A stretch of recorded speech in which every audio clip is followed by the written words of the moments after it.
Hi, I'm Jack Bolton, and welcome to my testimony. First, I want to acknowledge and praise my God and Father, Yahuwah, and His Son, Yahushua, for kindly, mercifully, and graciously answering my prayers whispered in the throes of agony in a time of great need, and for healing me and affording me the health and ability to return to work when I thought there was little chance at age 60 ever working again. So thank God. In the spring of 2004, I had been having trouble with oozing of my legs and exhibiting several other symptoms, like, for instance, abruptly falling asleep after consuming a large meal. Upon going to my doctor, I was tested for type 2 diabetes, and it was at that time that my doctor diagnosed me as having that condition. I was told that the condition was probably genetic, but that I might be able to ameliorate the severity of the disease by losing weight. I was prescribed pharmaceuticals, glyburide, Actose, and so I began taking those. Previously, I had been prescribed high blood pressure medication for hypertension, and a year later, in 2005, 2006, I was diagnosed with sleep apnea, and my doctor prescribed me to be on 2 liters of oxygen per hour during sleep. In the winter of 2006 and 2007, I contracted pneumonia and spent almost a week in the hospital. While in the hospital, I was further diagnosed with asthma. My lung capacity was checked along with my breathing, and I was diagnosed as having emphysema. My diabetes was under control by that time through the pharmaceuticals, and so my glucometer readings were favorable. And that was that. The following year, in 2007, 2008, I contracted pneumonia twice. Both times I spent a week in the hospital. Around that time, my doctor advised me that I should retire from my job and work on regaining my health through dieting, but he gave me no diet to follow, just scolded me for overeating. I tried low carbohydrate diets, and they didn't seem to help my symptoms of diabetes too much. My weight loss was nominal. It is interesting to note that while spending time in the hospital for my pneumonia, the dietary tray I was given in the hospital was loaded with whole milk, bread, cereal grains, and margarine. I developed what my doctor called venous insufficiency in my legs, and I was advised to procure stockings to help the circulation of my legs. I constantly had lung problems, which much inflammation in my legs and congestion in my lungs. All these conditions were in addition to arthritis, which I had had for a number of years, that afflicted me with much pain. And for some time, probably 10 years before I had been diagnosed with type 2 diabetes, I was told that arthritis was also genetic and was not treated with anything but pharmaceuticals, and it was explained that I would have to live with my pain and symptoms after the doctor removed me from the pharmaceuticals.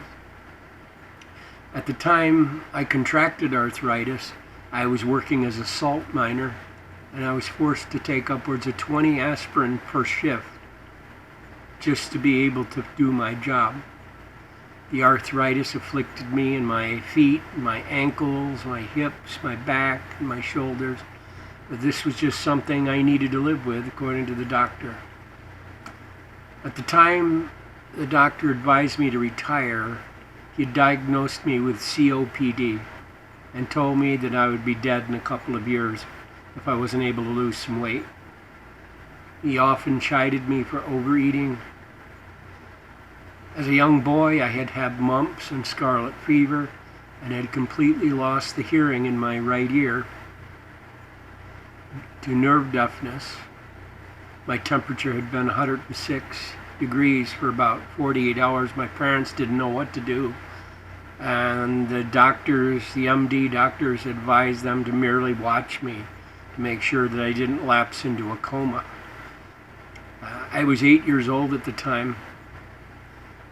I eventually lost the hearing as the result of the nerve dying. As an adult, my left ear began to constantly ring, and I experienced symptoms of tinnitus. Eventually, I lost 40% of my hearing in the good ear also. During this time, I was raising 5 sons, and I managed to get my associate's degree and my Bachelor of Arts in History and a teaching credential by a kerosene lantern.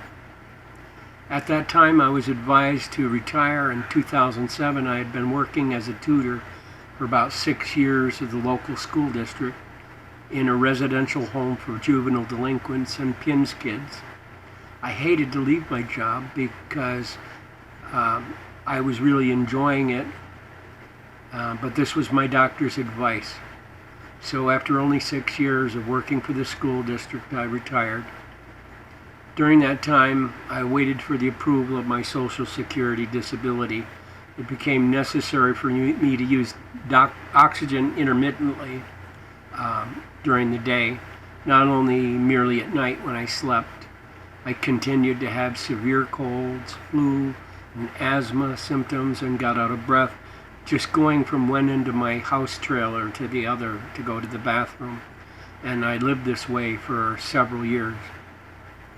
3 years ago, in 2012, my friend who had moved to Corning, New York, from Corning to Tucson, Arizona, invited me out to Tucson to help him with some business for several months. He sent me the money to fly out, and I spent the next 8 months on a 400 calorie per day diet, and I lost 47 pounds. I did learn a valuable lesson during my stay in Arizona. I learned to eat a lot less. Just prior to my trip to Arizona, I had read Dr. Wallach's book, and I tried to take longevity, but at the time I was eating gluten, and I believe I may have had leaky gut, and so I was unable to digest the products, and I would simply eliminate them. I continued to eat what I now know to be the 10 bad foods. After losing the 47 pounds, I did feel much better, but upon returning home, I gradually put most of it back on. Then in March of this year, 2014, this last year, I had contracted the flu, and it hung on and on for over a month. At the same time, I now got out of breath walking from my bedroom to the bathroom next door, and that while on oxygen. I was in terrible pain because I had developed serious ulcers on both of my legs and terrible swelling. My calves were measured by a home health care nurse at 28 inches around. At the same time, I developed an abscess tooth, and it caused me agony for over 2 months. My mental abilities were failing me, and I had developed what they call brain fog from gluten and also from diabetes. And my wife was very concerned about this. I could hardly tell you my name. Finally, as I lay in bed one night, coughing up phlegm and having difficulty breathing and in incredible pain, I woke up and I felt as if I was dying. My life was just ebbing away. I lay there for nearly an hour trying to decide what I should do. I decided I have to wake my wife up because I don't want to just die and then